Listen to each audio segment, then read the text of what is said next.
इस मूवी का नाम है पैथोलॉजी 2008। ये कहानी है कुछ ऐसे पागल डॉक्टर्स की जो आपस में एक अजीब सी गेम खेलते हैं। इस गेम में वो इंसान को ऐसे मारते थे कि कोई बता ही नहीं सकता था कि उसकी मौत हुई तो हुई कैसे। तो शुरुआत होती है मेन कैरेक्टर टेड को दिखाने से। कुछ वक्त पहले ही उसने अपनी पढ़ाई पूरी की और अब वो एक डॉक्टर है। इस वक्त वो अपनी वाइफ के साथ था जो उसे जाने से मना कर रही थी। दरअसल वो अपनी मेडिकल की प्रैक्टिस करने के लिए दूसरे शहर के एक हॉस्पिटल में जा रहा था। अब के बाद वो वहीं रहने वाला था। टेड बहुत ही ज़हीन था। मेडिकल की पढ़ाई में उसने टॉप किया था। वो फिर हॉस्पिटल पहुंच गया जहाँ उसकी मुलाकात एक आदमी से हुई जो उसे लैब में लेकर जाता है, जिस लैब का नाम था पैथोलॉजी। यहाँ पर बहुत सारे डॉक्टर्स थे। लाशों को मेडिकल चेक करके उनकी चीर फाड़ कर रही थी। कुछ देर के बाद टेड यहाँ के सबसे मशहूर प्रोफेसर जो खुद भी डॉक्टर थे उनका लेक्चर लेता है। लेक्चर खत्म होते ही टेड प्रोफेसर से मिलता है क्योंकि वो उसे पहले से ही जानते थे। अगले दिन प्रोफेसर और उनके सभी डॉक्टर्स मिलकर एक बच्चे की लाश को चेक कर रहे थे। उन सब में जो सीनियर डॉक्टर था जेक, वो सबको इस बच्चे की मौत की वजह बताता है कि इसकी मौत कैसी हुई होगी। टेड उसकी बातों को गौर से सुन तो रहा था, पर जो मौत का तरीका जेक ने बताया वो उससे सहमत नहीं था, इत्तेफाक नहीं करता और अपने हिसाब से लाश को चेक करके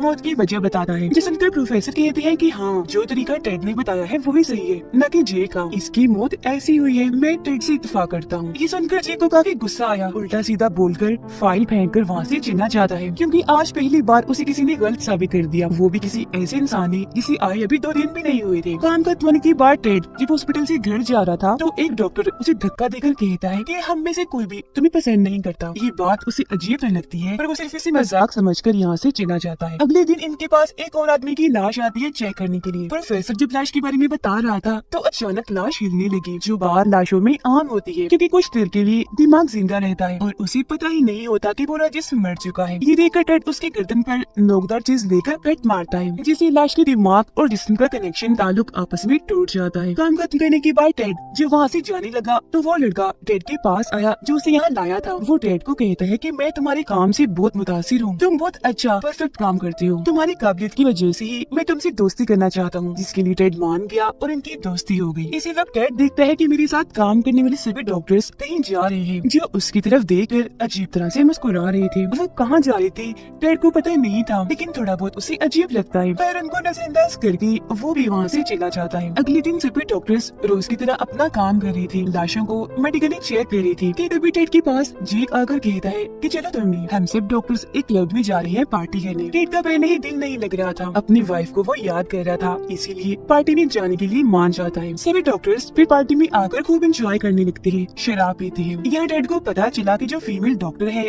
वो जेक की काफी अच्छी दोस्त है। यहाँ वो सब इस बारे में बात कर रही थी कि क्या ऐसा मुमकिन है हम किसी इंसान को इस तरह मारे कि उसकी रिपोर्ट में उसके मरने की असली वजह पता ही ना चल पाए। वो फिर टेड से पूछते हैं कि अगर तुम्हें मौका मिले किसी को ऐसे मारने का तो क्या तुम उसे मार दोगे। जिस पर टेड जवाब देता है कि नहीं, मैं ऐसा नहीं कर सकता। कल जिस बच्चे की लाश को हमने चेक किया था ना, उस बच्चे को किसी ने सिर्फ उसके लैपटॉप की वजह से मारा था। जान लेना तो इंसानों की फितरत है, फिर चाहे उसके पीछे छोटी से छोटी वजह ही क्यों ना हो, और ऐसे जालिम इंसानों के लिए ही कानून बनाया गया है। यहाँ इस टॉपिक पर हम जितनी भी बात करें फजूल है क्योंकि हम किसी को भी मार ही नहीं सकते, किसी में भी इतनी हिम्मत नहीं है। मगर उसे क्या पता था कि ये बात वो जिन लोगों के सामने बैठकर कह रहा है, लोगों को मारने का उनका तो रोज का काम है और उन्होंने ऐसे ऐसे काम किए हुए हैं जिनके बारे में टेड कभी सोच भी नहीं सकता। फिर ऐसे ही लोग बातें करते हैं और पार्टी एंजॉय भी। पूरी रात खूब मस्ती करने के बाद जब जाने लगी तो जेक टेड से कहता है कि मैं ऐसे ही तुमसे दोबारा मिलना चाहता हूँ, पर हाँ, अगली बार हम दोनों अकेले हूँ, सिर्फ तुम और मैं। अगले दिन जब ये दोनों मिले तो खूब शराब पीते हैं, नशा करके तेज स्पीड में गाड़ी चलाते हैं। जेक फिर टेड को एक बिल्डिंग के पीछे लेकर जाता है। टेड यहाँ बहुत नशे में था, देखता है कि जेक एक आदमी से बात कर रहा है जो गुंडा है। घर के अंदर आकर वो एक औरत और बच्चे को देखता है। सोच में पड़ गया कि आखिर जेक मुझे यहाँ क्यों लाया है, लेकिन उसे इतना नशा था कि फौरन एक चक्कर खाकर वो गिर जाता है। अगली सुबह जब हुई तो फिर भी टेड का नशा नहीं उतरा। काम करने के लिए जब वो पैथोलॉजी लैब में आया तो देखता है कि आज मेडिकली चेक करने के लिए उस गुंडे की लाश आई है जिससे कल रात जेक बात कर रहा था, और ये देखकर तो झट से टेड का नशा उतर गया। फिर सारे डॉक्टर्स मिलकर उस गुंडे की मौत की वजह प्रोफेसर को बताने लगते हैं। जेक चुपचाप उन सबकी बातें सुन रहा था क्योंकि इस गुंडे का खून उसने ही किया था और वो ये बात जानता था कि यहाँ कोई भी डॉक्टर उसकी मौत की असल वजह नहीं बता पाएगा। पर तभी आगे टेड आया और बताता है कि इस आदमी के सर पर वार किया गया है, पर हमला करने से पहले इसे जहर दिया गया। यहाँ वो जहर का नाम भी बताता है, ये कहते हुए कि मारने वाले ने ये जहर इसलिए दिया क्योंकि वो जानता था कि किसी भी लैब में इस जहर के बारे में पता नहीं लगवाया जा सकता, किसी भी रिपोर्ट में इस जहर की जाँच नहीं रही होगी। सबसे पहले इसे जहर दिया गया, फिर मारने वाले ने 7 घंटे तक इंतजार किया, जिसके बाद उसने 18 बार इसके सर पर वार किया और फिर जाकर इसे गोली मारी। ये सब सुनकर जेक टेड से मुतासिर तो हुआ, पर उसे काफी गुस्सा भी था। ये इतना ज़हीन क्यों है, कैसे सब पता लगवा लिया। इसीलिए वो गुंडे का दिल उठाकर टेड के ऊपर फेंक कर मारता है। फिर जेक टेड को काम खत्म करने के बाद मिलने के लिए बुलाता है। टेड जब गया तो जेक उसे हॉस्पिटल की बेसमेंट में लेकर जाता है, जो 100 साल पुरानी थी। वहाँ उसी गुंडे की लाश पड़ी हुई थी। टेड उसे कहते हैं, क्या दिखाने लाई हो इधर, मैं जानता हूँ तुमने इसे मारा है। जेक बोला कि क्या फर्क पड़ता है, इस शहर में तकरीबन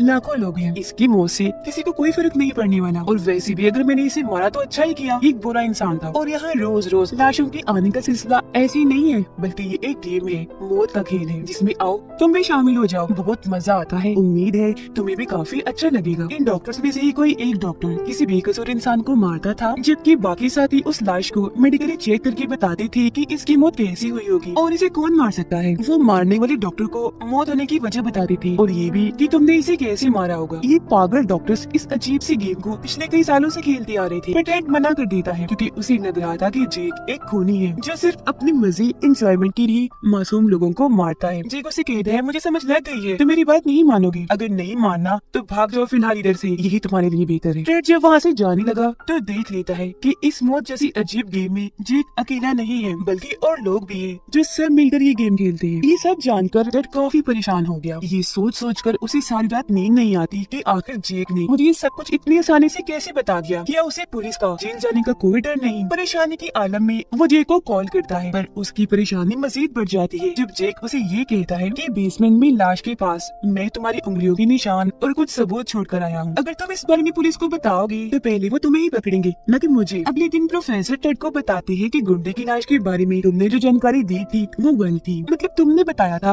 कि उसे जहर दिया गया है, जबकि उसके जिस्म तो कोई जहर हमें मिला ही नहीं। ये सुनकर जेक काफी खुश हो गया क्योंकि उससे लग रहा था कि मैंने एकदम सफाई से खून किया है, जिसके बारे में कोई बता ही नहीं सकता कभी। पर टेड उसे अकेले में मिलता है और कहता है कि अब मैं सच बताता हूँ, तुमने ये कत्ल कैसे किया होगा। उसे मरा हुआ समझकर हॉस्पिटल लाया गया था, हालांकि वो जिंदा था। फिर तुमने जिंदा ही उसकी चीर फाड़ कर दी। फिर बेसमेंट में ले जाकर 18 बार उसके सर पर वार किया, जिससे उसकी मौत हो गई। ये सुनकर तो जेक की होश उड़ गई क्योंकि टेड सही था और उसने जेक को पकड़ लिया। इसके बाद हम देखते हैं कि टेड परेशान रहने लग गया था क्योंकि वो जान गया था कि मैं पागलों के बीच में रहकर काम कर रहा हूँ। एक दिन जब वो अकेला बैठा था तो जेक की दो सीनी फीमेल डॉक्टर उसके पास आकर पूछती है, क्या तुम इस गेम में हमारे साथ खेलोगे। पर जब टेड कुछ नहीं बोलता तो वो उसे एक पर्ची देते हुए कहती है कि ये हमारे हॉस्पिटल में आया नया केस है, अब इसे तुम देखोगे। फिर जब टेड लैब जाता है तो वहाँ एक जख्मी आदमी को लाया गया था जिसने पहले अपनी वाइफ और 2 बच्चों को गोली से मार दिया और बाद में अपने जान लेने की भी कोशिश की, पर किसी तरह वो बच गया, जिसकी हालत काफी खराब थी। यहाँ टेड को जेक की कही एक बात याद आती है कि कुछ लोगों को जीने का कोई हक नहीं है और वो लोग हैं बुरे लोग जो गलत काम करते हैं। इसीलिए उस आदमी के मुंह में अपना वॉलेट घुसा कर उसका मुंह बंद कर देता है ताकि वो चिल्ला न सके। फिर जहर वाला इंजेक्शन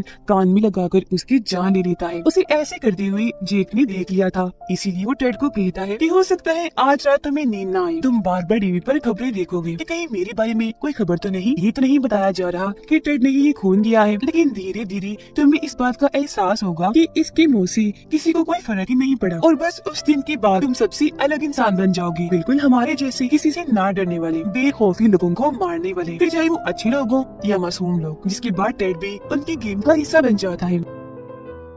एक रात वो लोग नशा करके इस गेम को खेल रहे थे और आपस में अजीब तरह की हरकतें कर रहे थे। टेड अपनी आंखों से ये सब देख रहा था। बेशक ये चीज अजीब थी, मगर अब उसे भी इस गेम में मजा आने लगा था। अगले दिन जब उसकी आंख खुली तो वो देखता है कि सारे लोग मुझे बेसमेंट में ही छोड़कर चले गए हैं। वो बहादुर फौरन ऊपर आया, देखता है कि सब लोग अपना काम ऐसे कर रहे हैं, इतने नॉर्मल है जैसे कल रात को छुआ ही ना हो। अब जो जे की दोस्त थी फीमेल डॉक्टर, वो टेड के काफी करीब होती जा रही थी। अपने साथ वो टेड को एक आदमी के घर लेकर जाती है और बताती है कि ये आदमी मेरा बाप है, जिसने बचपन में मेरी और मेरी मोन के साथ बहुत गलत किया और अब इस गेम में मरने की अगली बारी इसकी है। मैं चाहती हूँ इसमें तो मेरी मदद करो। ये कहते हुए वो रोने का नाटक करती है। टेड को भी लगने लगा कि इसके साथ जरूर बहुत गलत हुआ है, तो साथ रहने के लिए वो मान गया। वो उस आदमी के मुंह में एक केमिकल डाल देता है जो इतना ठंडा था कि उसके फेफड़े जमकर पत्थर बन जाते हैं। फीमेल डॉक्टर ये देखकर जोर जोर से उसे मुक्के मारकर सारी हड्डियां पसलियां तोड़ देती है, जिससे वो इतना तड़पा कि मौके पर ही उसकी मौत हो जाती है। फिर उसकी लाश को चेक चेक करने के लिए लैब में लाया गया ताकि पता कर सके कि इसकी मौत कैसे हुई, इसे मार कौन सकता है। इस केस में खूनी को पकड़ना और मौत की वजह ढूंढना जे के लिए कोई बड़ी बात नहीं थी। वो ये तो जानता था कि इसे मेरे दोस्त फीमेल डॉक्टर ने ही मारा है, पर हैरान भी था कि इतने लंबे चौड़े ताकतवर आदमी को एक लड़की अकेली भला कैसे मार सकती है। उसे शक हो रहा था, इसीलिए वो टेड के पास आकर पूछता है, कहीं इस वाले गेम में तुम चीटिंग तो नहीं कर रहे, क्योंकि सभी डॉक्टर्स को अपने अपने मरीजों को खुद मारना है बगैर किसी की मदद लिए, तो कहीं तुमने उसका साथ तो नहीं दिया। टेड हंसकर उसे मना कर देता है कि नहीं भाई, ऐसा कुछ भी नहीं है जो तुम सोच रहे हो। जो सुनकर जेक वहाँ से जाने लगा और कहता है, अच्छा आखिरी बात, कहीं मेरी दोस्त ने तुम्हें भी तो अपने डैड की झूठी कहानी तो नहीं सुनाई, क्योंकि उसकी आदत है, वो सभी के साथ ऐसा करती है। ये सुनकर टेड हैरान रह गया, क्योंकि समझ चुका था कि जेक के दोस्त ने मेरे साथ झूठ बोला है। गुस्से में वो उसके पास गया और धमकाने लगता है कि अब तो तुम झूठ बोल गई मेरे साथ, मगर आइंदा ऐसा मत करना, अच्छा नहीं होगा। इसके बाद टेड उनके साथ मिलकर वो सारे लोगों को मारता भी है और मिलकर सभी लाशों को चेक भी करता है, जिसमें बाकियों की तरह उसे भी बहुत मजा आ रहा था। वो लड़का जो उसे यहाँ लाया था, जो उसका दोस्त था, उसे एहसास होता है कि टेड का बर्ताव पहले से अब काफी अजीब हो रहा है। वो अब मेरे साथ ना रहकर जेक के साथ रहता है। एक दिन प्रोफेसर टेड के पास आकर पूछते हैं कि तुम काफी उलझी हुई लग रही हो, तुम्हें कोई मदद चाहिए, क्योंकि टेड अपने काम में ही इतना मसरूफ था, उसे इतना मजा आ रहा था कि वो अपनी असल जिंदगी पर ध्यान ही नहीं दे रहा था। टेड कहता है, नहीं तो ऐसी तो कोई बात नहीं है, सब ठीक है, और वैसे अगर आपको मैं थोड़ा बहुत उलझा हुआ लग रहा हूँ तो मैं अपनी वाइफ से मिलने जा रहा हूँ, ठीक हो जाएगा फिर तो सब। फिर टेड जब अपने घर आता है तो उसे वहाँ जेक की दोस्त दिखती है जो उसके जाने से थोड़ा उदास थी, लेकिन फिर भी टेड अपनी वाइफ के पास आ ही जाता है कुछ दिन गुजारने के लिए। उसकी वाइफ भी साफ साफ देख पा रही थी कि टेड थोड़ा बदला बदला सा है, लेकिन टेड उसका ध्यान भटका देता है कि ऐसा कुछ नहीं है और सब कुछ उसे छुपा कर रखता है, कुछ भी नहीं बताता। अब जब उसके वापस जाने का वक्त आ गया तो उसकी वाइफ भी साथ जाने की जिद करती है। टेड उसे साथ ले जाना तो नहीं चाहता था, पर उसकी बार बार जिद करने पर वो मना भी नहीं कर पाया। वापस आकर जब टेड के घर आई तो वहाँ खून की निशान थी। अब इससे पहले कि उसकी वाइफ देखती, टेड सारे निशानों को साफ कर देता है, लेकिन फिर भी वहाँ टेड की वाइफ को नशे के पैकेट्स मिल जाते हैं, जिस बारे में वो सवाल जवाब करने लगती है कि ये क्या है, तुम नशे करने लग गई हो। जिस पर टेड कहता है, अरे नहीं नहीं, रख दो इसे, ये मेरा नहीं है, कल रात मेरे दोस्तों ने आकर यहाँ पार्टी की थी, शायद गलती से वही भूल गए होंगे। फिर अगले दिन ये दोनों पार्टी में जाते हैं जहाँ पर जेक और बाकी के लोग भी आए हुए थे। जेक की दोस्त जब टेड की वाइफ को देखती है तो उसे जलन होने लगी, इसीलिए वो अपना मूड खराब करके सबसे अलग चली जाती है और किसी से भी बात नहीं करती। ये चीज जब जेक ने देखी तो उसे काफी गुस्सा आया, क्योंकि वो जान गया था कि इसके और टेड के बीच में जरूर कुछ न कुछ तो है। हालांकि ये मेरी दोस्त थी। हालात बिगड़ते देखकर टेड अपनी वाइफ को लेकर चला जाता है, जिसके बाद सभी के सामने जेक अपनी दोस्त पर भड़कने लगता है और उसे उल्टा सीधा बोलकर वहाँ से चला जाता है।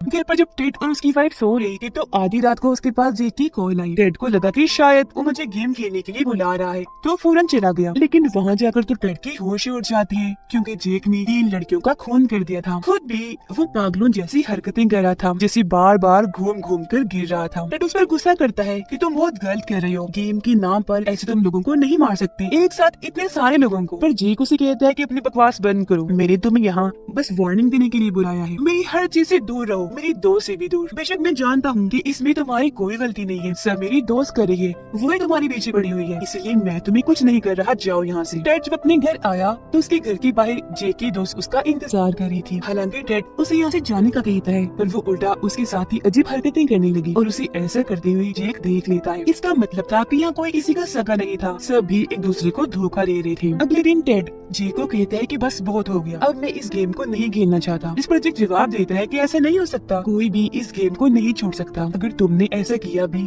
तो तुम्हें जेल हो जाएगी। वो टेड को यहाँ धमकी दे रहा था। आगे कहता है, अच्छा छोड़ो इन बातों को, कल हम जिस लाश को चेक करने वाले हैं ना, उसमें तो मुझे बहुत मजा आएगा, लेकिन वो लाश तुम्हें हैरान कर देगी। इसी तरह टेड अकेला ही बेसमेंट में आता है, क्योंकि उसने अब इस सब का खात्मा करने का इरादा कर लिया था। अगले दिन टेड के अलावा वो सारे लोग इकट्ठा होते हैं और टेड को अपने रास्ते से हटाने का सोचने लगते हैं। तकरीबन सभी लोग इस बात से सहमत थे कि उसे मार ही देना चाहिए। आज वाली लाश पर से जैसे पर्दा हटाया जाता है तो हम देखते हैं कि वो और कोई नहीं बल्कि जेक की दोस्त फीमेल डॉक्टर थी, जिसे जेक ने मार दिया था। उसे देखकर कोई हैरान नहीं था या किसी को भी उसके मरने से कोई फर्क नहीं पड़ रहा था, पर उसकी लाश को काट कर चेक करने के लिए ये जैसे ही लाइट्स जलाते हैं, अचानक ही वहाँ काफी बड़ा धमाका हो जाता है, जिससे हर तरफ आग लग जाती है। आग में जलने से सभी की मौत हो जाती है। अभी सारा प्लान टेड का था, इसीलिए वो उस वक्त उन लोगों के साथ नहीं था। प्रोफेसर आकर टेड को इस हादसे के बारे में बताते हैं और ये भी कि हमें अंदर से 4 लाशें मिली है, 4 सुनकर टेड की होश उड़ गई, क्योंकि वहाँ 4 नहीं 5 लाशें होनी चाहिए थी, क्योंकि अंदर 5 लोग थे, जिसका मतलब था कि उनमें से एक अभी भी जिंदा है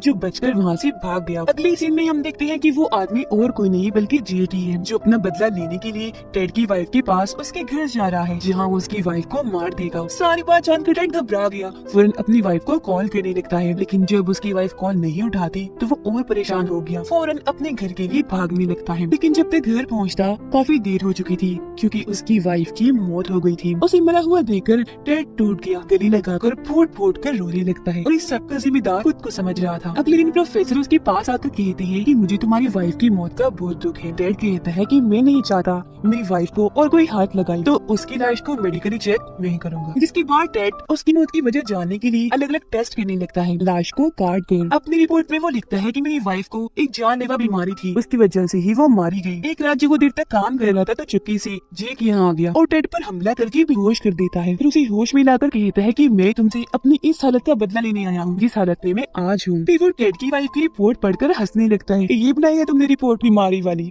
वाह सच में इस बार तुम लूजर हो, तुम हार गए, मैं जीत गया। तुम पता लगवा ही नहीं सके कि मैंने तुम्हारी वाइफ को मारा है। अभी से पहले वो टेड को भी मारता, पीछे से टेड का दोस्त आकर उसके मुंह पर केमिकल लगाकर बेहोश कर देता है, क्योंकि टेड का ये दोस्त सारी सच्चाई जान गया था। फिर टेड जेक से कहता है कि अपनी वाइफ की रिपोर्ट मैंने जानबूझकर गलत बनाई है, ताकि मेरी वाइफ के घर वाले ये जान ना सके कि उसका खून हुआ है। जिसके बाद वो जेक में वो केमिकल डालता है जिससे आदमी 7 मिनट के लिए जिंदा रहता है। आदमी सब कुछ देख और समझ तो सकता है पर अपना जिस्म नहीं हिला सकता। जिसकी बात और टेड भी अपनी सारी नफरत आगे रखकर सबका बदला लेने के लिए जिंदाइयों से काटने लगता है, जिससे जाहिर है उसे इतनी तकलीफ हुई कि तड़प तड़प कर उसकी मौत हो गई। और इस तरह से टेड ने सबको मारकर अपनी वाइफ और बाकी सबका बदला भी ले लिया। खुद अपनी गलती का भी उसे एहसास हो गया और इसी के साथ ये फिल्म इधर ही खत्म हो जाती है।